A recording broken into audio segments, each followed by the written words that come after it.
As far as the chaos we find ourselves in these days, it's difficult to say which side pulled the trigger first.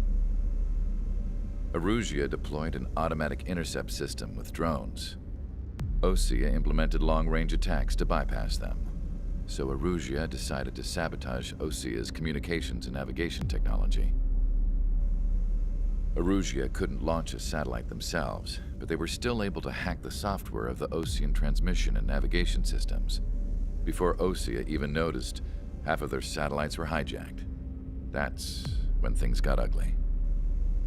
In an attempt to knock out each other's capabilities, both forces launched fighters loaded with anti-satellite missiles at the same time. Only military satellites were targeted. However, their destruction created a debris field in orbit, which wiped out scores of other satellites, both private and government-owned. What kept the world relatively sane up to that point had been free-flowing data and information. But now, those were gone. All that remained was chaos and confusion.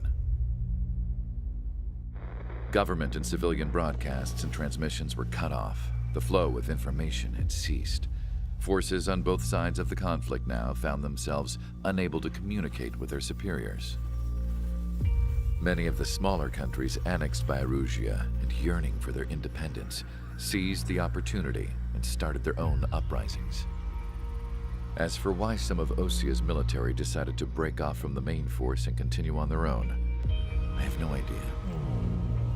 Perhaps there was some sort of dispute over the chain of command. The continent that had once seen wars that were only fought between Osea and Erusia was now full of numerous conflicts between rival leaders vying for power. Insurgencies were everywhere.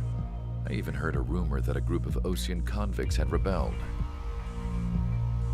Rumors.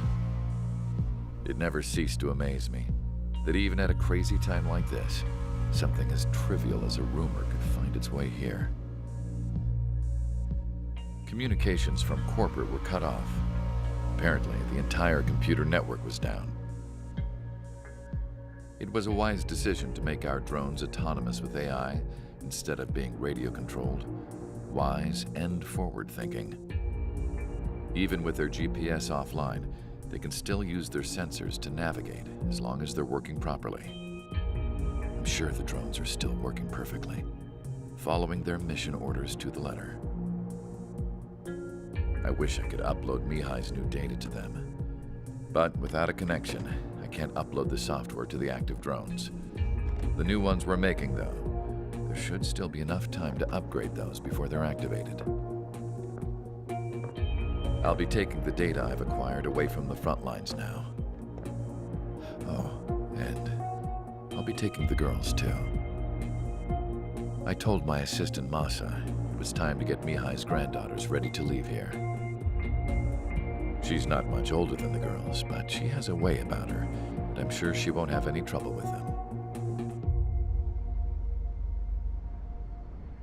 I saw a plane flying off in the distance. I imagine it was looking for a safer place.